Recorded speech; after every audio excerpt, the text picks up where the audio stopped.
Hello and welcome to Terrain Oddity. My name is Jay and I'm feeling a little bit better today, but my voice is still going, so I do apologize for that. However, today I'm going to be showing you how to make like a dried desert pond.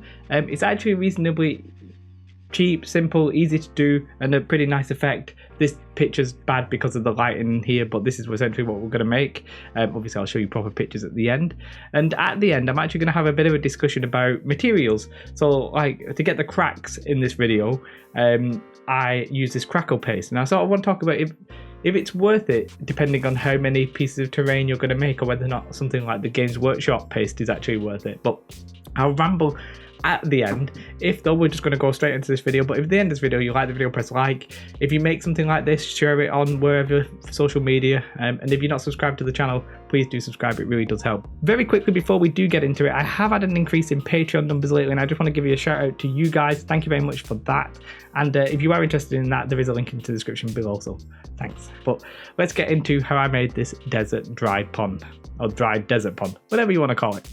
So the first thing I do is I take my EPVC base. This is basically the base that I use for everything. I should make a video specifically about it, but it's essentially a soft plastic that they use for signs. You could use MDF or whatever you have, but this stuff is really good. However, it's a little bit expensive, but all I do is I draw the shape of the pond that I want, like the full size of it, and cut it out. Now I think I might even use scissors, but you can just use a sharp knife. Obviously be careful not to cut yourself. I'm not responsible if you cut yourself. Just any old shape, as long as it's not symmetrical, you know, it's a little bit fatter on one end, thinner on the other, you're all good. And once you've got your shape of your desert pond, we need to sort of bulk up the sides of a pond. Generally it's a pond where water is sat, therefore the ground around it is higher. Now that's obviously a little bit difficult to represent on a flat table because we're not cutting into the table, obviously. So what we do instead is we're raising the sides, you know, pretty obvious. But the way I'm going to do that is the cheapest way I can think about doing this.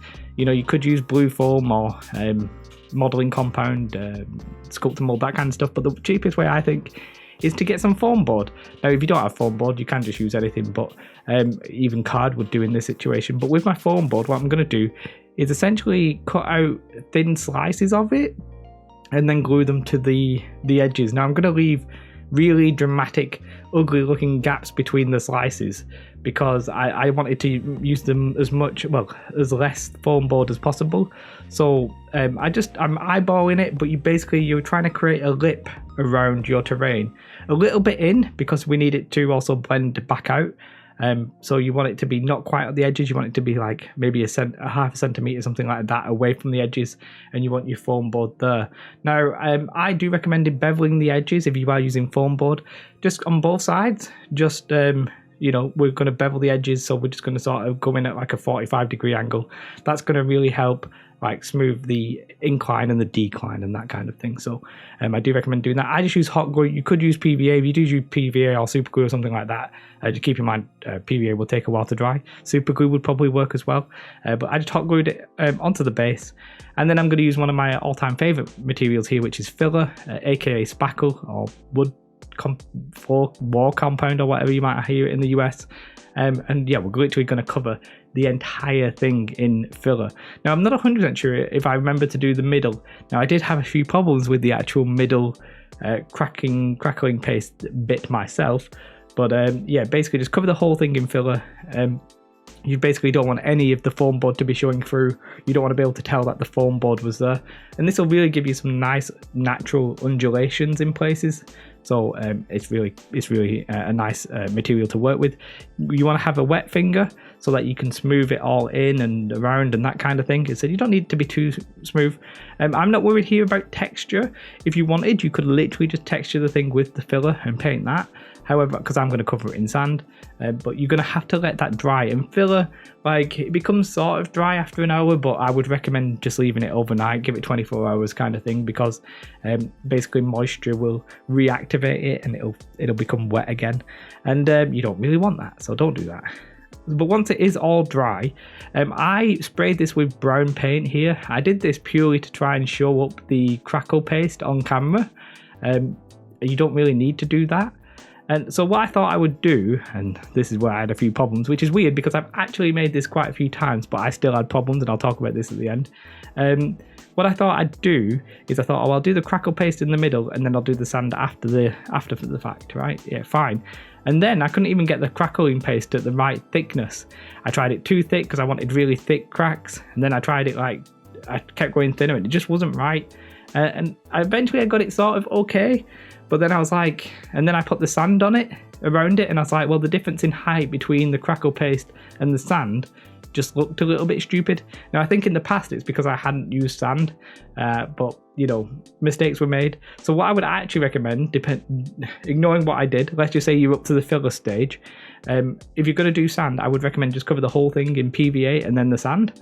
I'm using like as fine a sand as possible because it is like deserty, so we're using fine sand here, and I'm not really bothered if a bit of it shows through underneath because we've covered it in filler. It will actually look pretty decent. So cover the whole thing in filler. Cover the whole thing in sand, and then in the middle.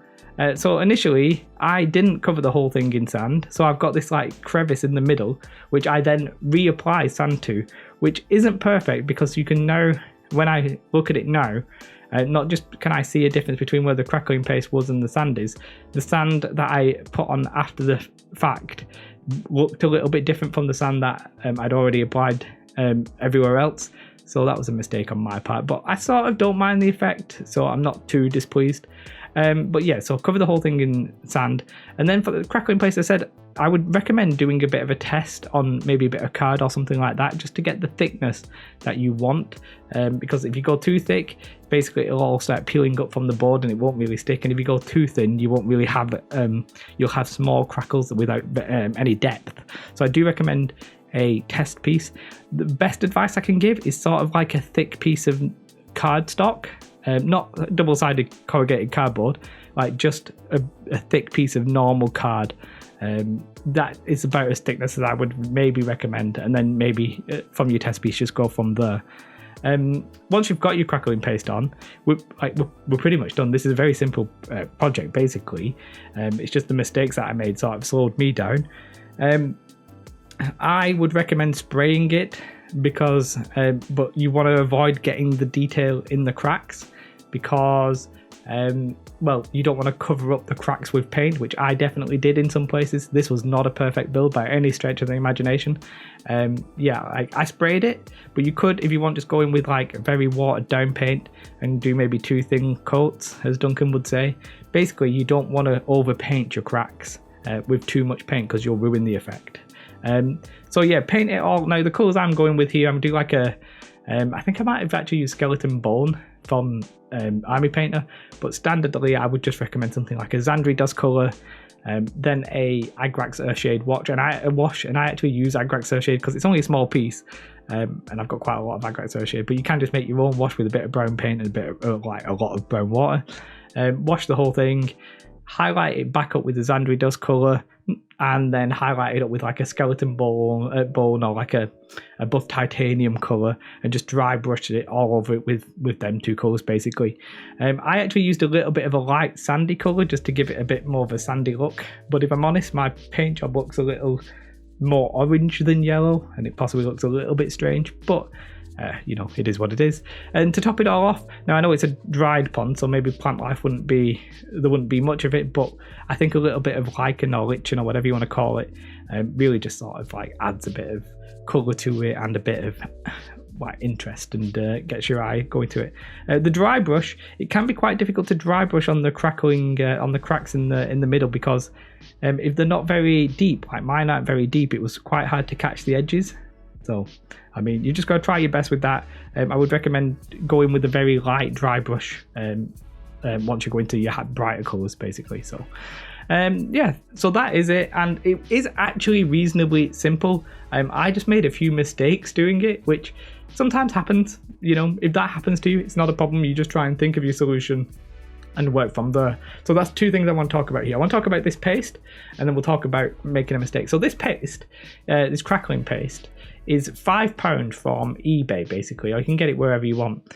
And essentially, it's a decent sized tub, bigger than the Games Workshop tubs. Fine. And I bought it, And I've made this desert pond, and I've made another one in the past, and I've still got 99% of it left basically. And I'm like, what am I doing with this paste? Why do I have it? What am I going to make with it down the line? Yeah, I could make some more desert terrain, but if it's a dried pond, I've already got one. I could maybe make a dried non-desert pond, but it's a bit like, is it useless now? Is it just useless until I need another dried effect 1 year, a year and a half, 2 years, 3 years, 4 years down the line? The question then is basically, if I would have had the Games Workshop paint, I might have just used that and then painted over it. It would have had a very similar effect and possibly be easier to use and easier to find, because you can just pick it up in a Games Workshop store. So I have to question sometimes the materials that I buy and the quantities that I buy, and whether or not they're ultimately worth it. Because the Games Workshop one, you could then have very easy bases for some of your models and stuff like that. So I would just sometimes take a minute to figure out what you're going to do with the future pieces of terrain. And if you have any ideas what I should do with this, and don't say stick it up my bum, I don't know why you would. I'd stick it on my forehead and let it dry. Do let me know. I'm actually interested if you'd like to see any more desert terrain. And it would probably be better than this one. So I had a few, not catastrophic mistakes, but I had a few mistakes making this. Like, just as I said, to be fair, I really like the base, and then the foam board around it with the filler. I thought that was fine. Then I put my crackling paste on too thick, and I just had to keep going through. I kept just wiping it off and then putting more crackling paste on it. And then I finally got it to a place where I was happy with. Then I put the sand around it, and I looked at it and I was like, you know what? That's ugly. And I think in the past, basically, I'd used something like Sculptor mold, and then I never did the sanding bit, so I did the Sculptor mold and then the crackling paste, and it looked fine. Or maybe I used Das Clay or whatever it was. So I'd never tried that method, and I just thought it would work. But then the difference in height between the crackling paste and then the sand at the side of it, it just looked silly, if I'm honest. It looked stupid. I didn't like it, so I painted it a little bit, and then I was like, you know what, that's ugly.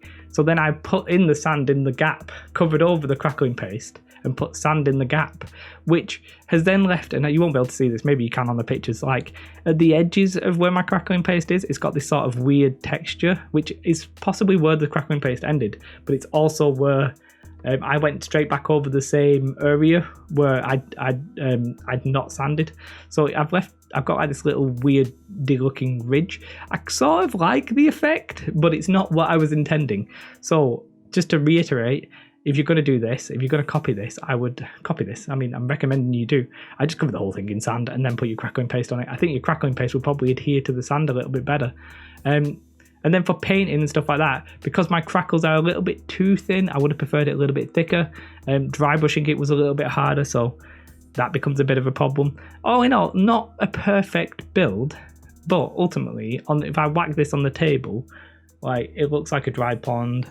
It would function effectively. Say something like Star Wars Legion, you've got light cover, difficult terrain if you want it, or easy, open terrain, whatever you want, light cover. It works perfectly. Do you know what I mean? So I'm not really too angry or anything like that, but sometimes you just build something and what seems simple ends up being a bit not simple, and you're like, what?